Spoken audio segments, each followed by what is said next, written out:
Refund प्रक्रिया से जुड़े हुए अलग अलग भारत सरकार की संस्थाओं के अधिकारीगण और जिन्होंने मेरे साथ रहकर इसकी शुरू से चिंता की है, ऐसे मेरे साथी श्रीमान वर्मा जी और आज इस प्रक्रिया से जुड़े हुए सहारा के लाखों लाखों निवेशकों को मैं बहुत हृदय से बधाई देना चाहता हूं।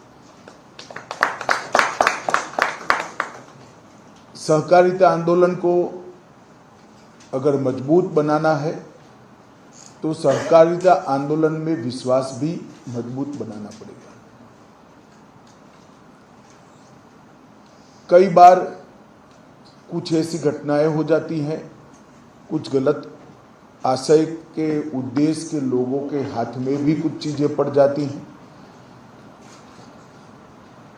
और इसके माध्यम से इस प्रकार का माहौल खड़ा होता है जो विश्वास को हिला देता है। परंतु शासन की जिम्मेदारी है कि कानून बनाने के जो अधिकार, एडमिनिस्ट्रेशन के जो अधिकार संविधान ने सरकार को दिए हैं, इसका उपयोग करते हुए देश के हर नागरिक की जमा पूंजी को सुरक्षित करना और उसको वापस लौटाना। जब सहकारिता मंत्रालय का गठन हुआ तब सहकारिता मंत्रालय के सामने ढेर सारे चैलेंजेस थे। बिल्कुल हिल कर रह गया हुआ सहकारिता के ढांचे को फिर से मजबूत करना, पैक्स से लेकर एपेक्स तक, कृषि से लेकर मछुआरा समिति से लेकर कंस्ट्रक्शन से लेकर मार्केटिंग तक की सभी सहकारिता संस्थाओं के लिए एक अनुकूल खाका तैयार करना, समय अनुकूल खाका तैयार करना, सहकारिता के कानूनों में जो लगभग 75 साल पहले बने हैं, समय अनुकूल परिवर्तन करना और उसके साथ साथ सहकारिता में खोए हुए विश्वास को जनता में पुनः प्रस्तावित करना। और अगर ये करना है तो जैसे सहारा की 4 सोसाइटियों में देश के करोड़ों निवेशकों का लाखों करोड़ रुपया एक प्रकार से डूब ही गया है। निवेशकों की कोई गलती नहीं थी, कहीं ना कहीं एक परसेप्शन बन गया, मैनेजमेंट की थोड़ी बहुत गलती होगी, प्रचार ज्यादा हो गया, कोर्ट में मामले लंबित होते गए, परंतु कोई दोष के बगैर निवेशकों को अपनी गाड़ी पसीने की कमाई को 12-15 साल से वापस नहीं मिल रही। मोदी जी का उद्देश्य है कि देश का हर गरीब व्यक्ति, हर मध्यम वर्ग व्यक्ति इसके अधिकारों की रक्षा हो और ये भी देश के नागरिक का अधिकार है कि जो पैसा उन्होंने निवेश किया है वो उनको वापस मिल जाए। सहकारिता विभाग ने बहुत समय पहले, वैसे बहुत लंबा समय हो गया, परंतु लगभग 1 साल पहले हमने इसकी मीटिंगें शुरू की। ढेर सारी सरकारी एजेंसियों में इनकम टैक्स से लेकर, ईडी से लेकर, सीरियस फ्रॉड ऑर्गेनाइजेशन से लेकर सीबीआई तक ये मामले फंसे थे और सबके अटैचमेंट्स थे। पैसा तो था परंतु अटैचमेंट। एक सरकार के सभी विभागों का मीटिंग किया गया, मीटिंग कर सभी लोगों को एक पेज पर लाने का काम हुआ और फिर सभी विभागों ने एक संयुक्त याचिका माननीय सुप्रीम कोर्ट के सामने दायर की कि हम सब सहमत हैं कि जो पूंजी जमा हुई इसमें सबसे पहला अधिकार छोटे निवेशकों का है, गरीबों का है और उनको ये पैसा मिलना चाहिए। और मैं बधाई देना चाहूंगा सुप्रीम कोर्ट के खंडपीठ को, जिसकी नेतृत्व निवर्तमान न्यायाधीश एम आर शाह साहब कर रहे थे। उन्होंने एक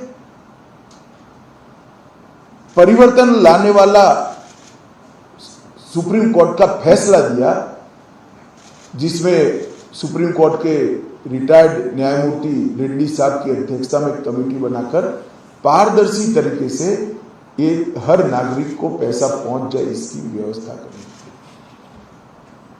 और मुझे आनंद है, मैं एक प्रकार से कहूंगा, मेरा लंबा अनुभव है, कोऑपरेटिव का भी है, सरकारों में रहने का भी है।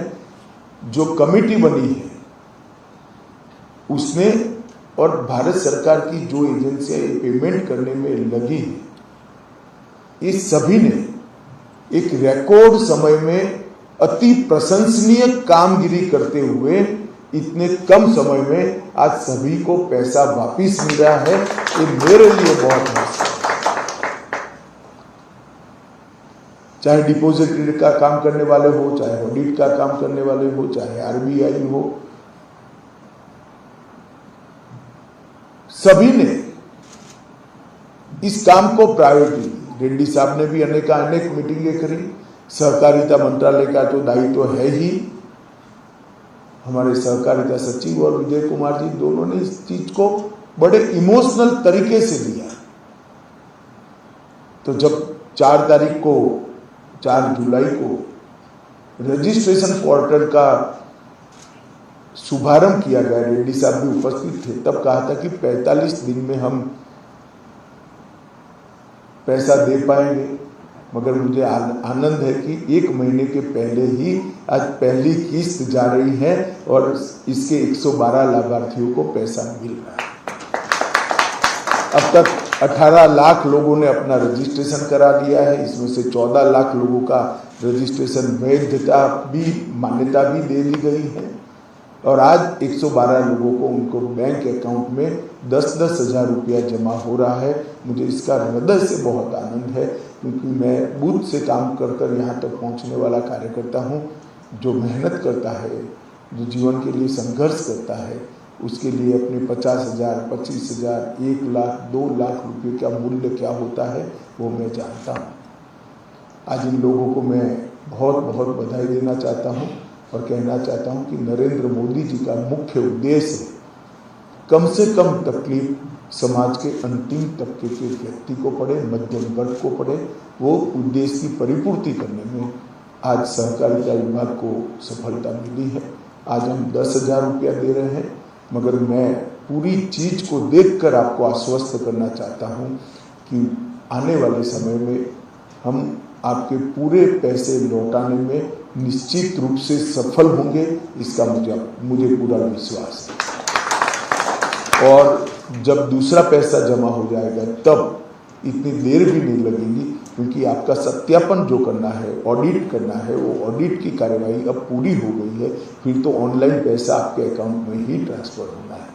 मगर आज तो हम 10,000 दे रहे हैं। मैं सभी लोगों को बहुत बहुत शुभकामनाएं देता हूँ और मुझे विश्वास है कि भारत सरकार के सहकारिता मंत्रालय की ये पहल ने करोड़ों निवेशकों के मन में आज संतोष और सरकार किस प्रकार से गरीब से गरीब व्यक्ति की, छोटे से छोटे व्यक्ति के हितों की रक्षा कर सकता है, इसका एक अनुभव साझा करने में हमें सफलता मिली है।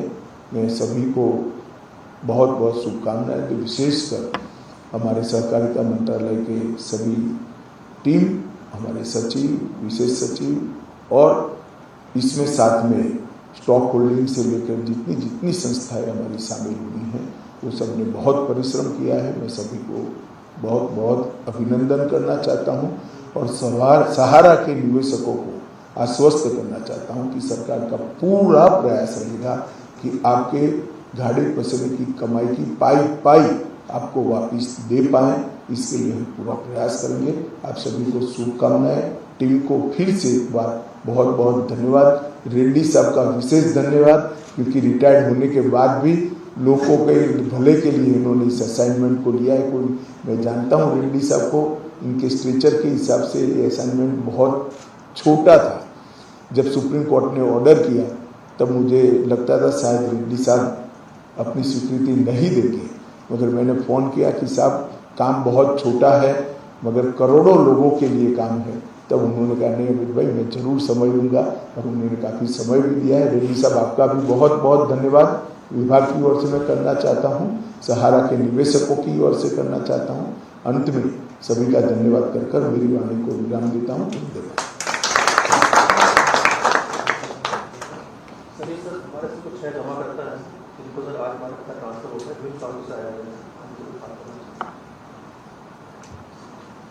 नमस्ते जी। गुर्जर जी माइक चालू कर दीजिए। मेरा नाम इंदिरा गुर्जर है, जिला अजमेर राज्य राजस्थान और गांव ही होने की रहने वाली हूँ, और मैं एक विकलांग महिला की देवी